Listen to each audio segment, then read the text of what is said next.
नमस्कार, मी प्रीती. आवाज इंडिया मराठीमध्ये आपल्या सर्वांचं स्वागत आहे. वरळी येथे आज माता रमाबाई आंबेडकर यांची जयंती मोठ्या उत्साहात आणि आदर भावनेने साजरी करण्यात आली. डॉक्टर बाबासाहेब आंबेडकर यांच्या सामाजिक, शैक्षणिक आणि राजकीय संघर्षात सावलीसारखी अखंड साथ देणाऱ्या माता रमाबाई आंबेडकर यांना नागरिकांनी विनम्र अभिवादन केलं. डॉक्टर बाबासाहेब आंबेडकर यांचं शिक्षण, त्यांचा समाज परिवर्तनाचा लढा आणि अस्पृश्यतेविरोधातील संघर्ष यामागे माता रमाबाई आंबेडकर यांचा मोलाचा त्याग दडलेला होता. कार्यक्रमस्थळी उपस्थित नागरिकांनी माता रमाबाई आंबेडकर, त्यांचे त्यागमय जीवन, महिलांसाठी दिलेली प्रेरणा आणि समाज सुधारणेसाठी केलेले योगदान आठवत भावनिक प्रतिक्रिया व्यक्त केल्या. या कार्यक्रमात उपस्थित असलेल्या नागरिकांनी आमच्या प्रतिनिधी आरती धबाले यांनी संवाद साधला आहे. पाहूयात. माता रमाईची 108वी जयंती या ठिकाणी साजरी होते. खरं तर गेले अनेक वर्ष सातत्यानं या स्मारकाला आम्ही अभिवादन करण्यासाठी गेले अनेक वर्ष या ठिकाणी येतो. आज स्मारक समितीला प्रथमतः धन्यवाद देतो, कारण समाज तर असतोच, पण इतर समाजाला पण माता रमाई हे काय दाखवून देण्याचं काम या वरळीमध्ये ज्या स्मारक समितीचे जे सभासद आहेत त्यांनी या ठिकाणी दाखवून दिलं. त्याबद्दल त्या स्मारक समितीला प्रथमतः या ठिकाणी धन्यवाद देतो. खरं तर आज ज्या पद्धतीने 128वी जयंती मोठ्या थाटामाटात या ठिकाणी साजरी होते, आज मुंबईत नव्हे तर महाराष्ट्रात नव्हे तर अखंड हिंदुस्थानामध्ये या ठिकाणी साजरी होत असताना एक सूर्यास्त्र आपण त्या ठिकाणी बोलतो, आणि त्या सूर्यास्त्राच्या मागे खंबीरपणे उभे राहिलेल्या त्या माता रमाई या ठिकाणी होत्या. आणि अशा माध्यमातून जे दिवस तुम्ही आम्हाला या ठिकाणी संविधानाच्या माध्यमातून या ठिकाणी पाहायला मिळत आहे, ते खरं त्या माऊलीचे पण कष्ट त्याच्या मागे पुष्कळ या ठिकाणी आहेत. तुम्ही जो या ठिकाणी माझ्यासमोर मीडियाचा इंटरव्ह्यू घेत आहेत, तो पण एक संविधानाचा भाग आहे. आम्ही कोण नसतो, आम्ही नगरसेवक नसतो, आम्ही कोण पदावर नसतो.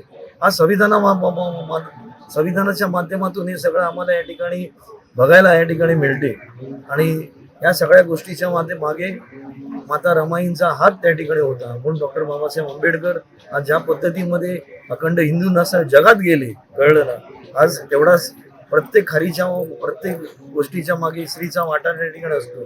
तशाच बाबतीमध्ये रमाईचा वाटा पण फार मोठा या ठिकाणी होता. मी स्मारक समितीला धन्यवाद देतो. एक चांगल्या पद्धतीमध्ये ही जयंती या दालनामध्ये आपण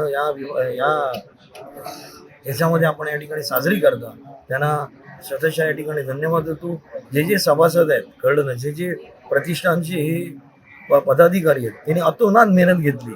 आम्ही लोक निमित्त मात्र असतो, कळलं ना, पण शेवटी या सगळ्या गोष्टी मागे पदाधिकारी या ठिकाणी असतात आणि ते मेहनत घेत असतात. ते आम्हाला तशा पद्धतीने चालना देत असतात, म्हणून आम्ही त्यांच्या मागे खंबीरपणे उभे असतो. यास नक्कीच भविष्यामध्ये या स्मारकाला वेगळी गती या ठिकाणी मिळेल. एक स्मारकाला मुंबईत नव्हे, महाराष्ट्रामध्ये नव्हे, अखंड हिंदुस्थानामधील लोक येतील हे या ठिकाणी सांगू इच्छितो. पुनश्च एकदा माता रमाईला 128व्या जयंतीला माझ्या वतीनं, माझ्या पक्ष शिवसेना उद्धव बाळासाहेब ठाकरे पक्षाच्या वतीनं या ठिकाणी शुभेच्छा देतो. जर स्त्री मागे नसेल तर पुरुष काही करू शकत नाही. तर खूप मोठा म्हणजे प्रचंड वाटा होता. त्यांनी जे त्याग केलाय, त्या त्यागामुळे त्यांना हे यश मिळालेलं आहे. जर त्यांनी त्याग केला नसता तर हे यश त्यांना मिळालं नसतं. त्यांचा खूप मोठा वाटा आहे. हे म्हणाले खारीचा वाटा नाही, पुष्कळ मोठा वाटा आहे. तर 128व्या जयंतीच्या निमित्त मी खूप खूप शुभेच्छा देते. प्रत्येक वर्षी रमाईची जयंती होतच राहते आणि तिचा इतका मोठा त्याग आहे की तो बोलताना किंवा सांगताना शब्दच अपुरे पडतात.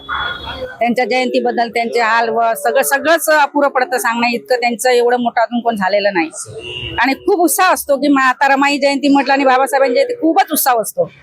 मग ते सांगण्यासारखं जर सांगायला गेलं तर सगळं चांगलंच असतं. सांगायचं सगळं चांगलं आहे, काय सांगावं आणि काय नाही तेच कळलं नाही. बाबासाहेबांच्या आयुष्यात, त्यांच्या संघर्षात, त्यांच्या यशात माता रमाईचा वाटा काय वाटतो तुम्हाला? भरपूर, खूप मोठा वाटा आहे. माता रमाईनं जे त्याग केला असं मला वाटतं आज या भारतामध्ये सुद्धा, महाराष्ट्रामध्ये कोणी असा त्याग करू शकत नाही. इतका एवढा मोठा त्याग माता रमाईचा आहे. माता रमाईच्या 128व्या जयंतीच्या निमित्ताने रमा आंबेडकर जनतेला शुभेच्छा मी देतो. खरं पाहिलं गेलं तर ज्या त्यागमूर्ती माता रमाई आहे, त्यांनी आयुष्यभर या समाजासाठी त्यावेळेस बाबासाहेबांना खांद्याला खांदा लावून काम केले. त्या जर नसत्या तर कदाचित आम्ही हे दिवस पाहिले सुद्धा नसते. ज्यांचं आयुष्य संघर्षातून उभे राहिलेलं आहे, अशा संघर्षशील प्रत्येक माणसाचं स्फूर्तीस्थान हे परमपूज्य डॉक्टर बाबासाहेब आंबेडकर आहेत. त्यागमूर्ती रमाई आहे. फक्त त्यांना एका समाजापुरतं, एका जाती धर्मापुरतं मर्यादित न करता त्यांचा जीवन प्रवास हा समस्त मानव जातीच्या कल्याणासाठी एक प्रेरणा देणारा ठरणारा आहे. आता तुम्ही जो प्रश्न विचारलात की सर्वसामान्य स्त्रियांसाठी, खरंच आहे की ज्या नोकरदार वर्गातल्या महिला आहेत, ज्या घर सांभाळणाऱ्या महिला आहेत, त्यांचा क्षणोक्षणी जो काही जीवन प्रवास संघर्षमय आहे, त्यांच्यासाठी माता रमाई नक्कीच एक प्रेरणास्थान म्हणून त्यांच्यासाठी अस्तित्वात आहेत, आजही आम्ही मानतो.